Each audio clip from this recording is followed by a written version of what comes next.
Et c'est là tout l'intérêt en fait de ce système de winner-loser bracket qui est de plus en plus utilisé car c'est un système juste. Voilà, c'est pas le système le plus cruel qui soit, c'est un système juste où à la fin de ce genre de système, c'est toujours le meilleur qui va gagner. On a toujours droit à une seconde chance. Et voilà, 4e tour donc des loser bracket. Mago face à OG Sandboy versus Miroir, Sagat versus Sagat. Donc c'est pas le versus le plus intéressant à regarder, mais on va pouvoir quand même voir qui est le meilleur gestionnaire des deux Sagat. Donc Mago à votre droite et OG Sandboy à votre gauche. Mago qui est le Sagat blanc comme toujours et OG Sandboy qui est le Sagat mauve. Voilà, donc un jeu évidemment essentiellement porté sur le Tiger Shot, soit des Tiger Shot bas, soit Tiger Shot haut et Tiger Shot bas, ce qu'on appelle les Tiger Shot croisés. C'est-à-dire que vous voyez, les deux Tiger Shot touchent en même temps, de façon simultanée, l'un quand il se relève du Tiger Shot bas et l'autre quand il fait son Tiger Shot haut. Voilà, comme c'est le cas ici. Pour le moment, avantage à Mago qui a réussi le premier à placer un ex-Tiger Shot sec à son adversaire. Voilà, enchaînement, balai punch, il aurait peut-être pu continuer avec Tiger Uppercut. Et Mago qui prend au fur et à mesure le dessus, vous voyez, parce que c'est le seul à sortir des combos au corps à corps, mine de rien, Mago. Voilà, c'est bien rendu par OG Sandboy qui envoie ce petit cancel tout ultra. Est-ce qu'il va rester un peu d'énergie à Mago? Voilà, premier combo au corps à corps porté par OG Sandboy. Et quel combo? Un Shoryu cancel, ex Tiger Shot, et voilà. Mago qui remporte tout de même le combat malgré avoir pris une ultra. Et son ultra, lui, elle est totalement gardée dans le tiroir. Et Mago qui a su, à mon avis, plus profiter des petites erreurs de son adversaire. Voilà, encore un Tiger Uppercut qui punit bien un saut trop évident d'OG Sandboy. Puis une double touche. OG Sandboy qui est bien remonté, ça c'est safe. Enchaînement de light. Il le repousse juste avec un balai punch pour essayer de provoquer les Tiger Uppercut, et l'OG Sandboy qui prend relativement l'avantage, mais Mago qui réussit à mettre son adversaire dans le coin. Et là pressing Mago, vous voyez, qui ne se fait pas avoir par la carotte avant H-Kick, qui punit bien avec le bon timing, balai punch, et une nouvelle fois la chope. Et Mago qui continue Tiger Shoté et qui là fait subir la pression à son adversaire. Et voilà, Kara Tiger Uppercut qui fait mouche, suivi du cancel Tiger Knee. Il aura même pas besoin de placer son ultra, Mago, pour remporter ce match. Vous voyez, Mago qui est définitivement meilleur gestionnaire que OG Sandboy dans les versus miroirs. Là, il n'y a pas photo. Lorsqu'on prend 2-0 comme ça, c'est réellement qu'on domine son adversaire. Et voilà un match qui va être totalement exceptionnel. La revanche.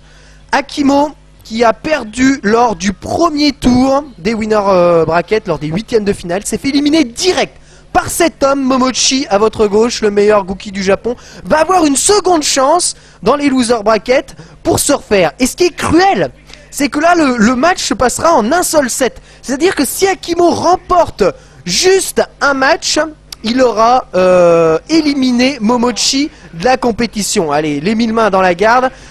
Encore une nouvelle fois le combo 1000 mains, H-Kick, voilà, dit combo d'entrée, et il dash avant, bas medium punch, H-Kick, pour le moment, Akimo compresse totalement Momochi, c'est très bien joué, qu'est-ce qu'il fait? Et une nouvelle fois, le saut vertical, mais un petit Shoryu bourré à envoyer Akimo à perpète, mais pour le moment, un saut trop évident, puni par un Dai Shoryu, le Tatsu Cross-Up bien protégé, H-Kick une nouvelle fois protégé par Akimo, il prend bas medium kick, le Tatsu Cross-Up balayette, ce coup-ci qui fait mouche, la descente du pied, le hit stun, le block stun, comment est énorme, tout ça c'est safe. Akimo ne peut pas contrer lors de ces phases là. Double touche sur le Shoryu, c'est la meilleure chose qui pouvait lui arriver, et la chope. Oui, je disais c'est cruel parce que là où lors du premier tour les matchs étaient en 2-7 gagnants, dans les winner brackets c'est toujours en 2-7 gagnants.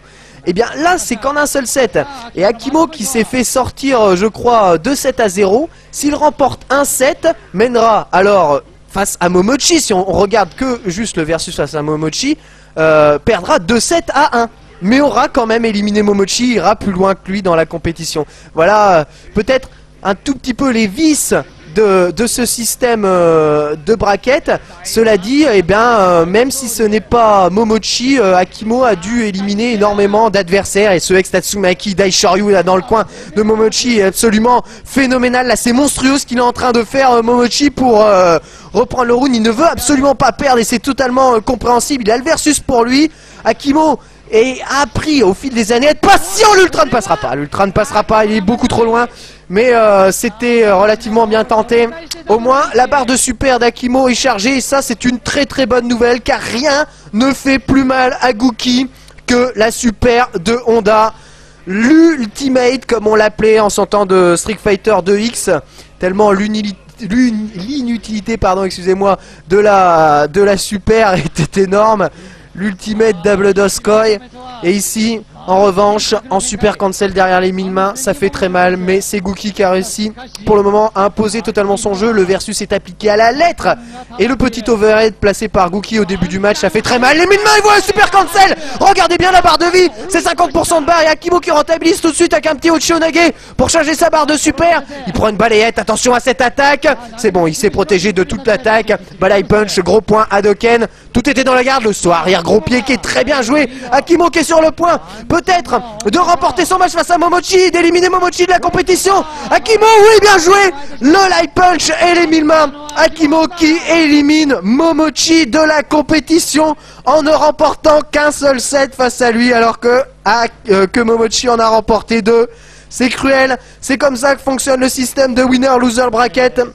Mais c'est ainsi, c'est donner sa chance à ceux qui ont vécu un versus extrêmement difficile. S'ils arrivent à revenir, à faire un énorme comeback, ils peuvent donner le meilleur que d'eux-mêmes. Et donc on aura, c'est sûr, un match Akimo contre Oji-san Boy au prochain tour. Je crois que ce coup-ci, ça se jouera bien en 2-7, puisque ce sera la première finale des loser bracket. Il y aura une deuxième finale des loser bracket qui verra s'affronter le vainqueur de la première finale des loser bracket avec le perdant de la finale des winner bracket, finale qui opposera, je vous le rappelle, Ulyo à Umehara Daigo. Là aussi, il va y avoir un match totalement énorme. Restez avec nous.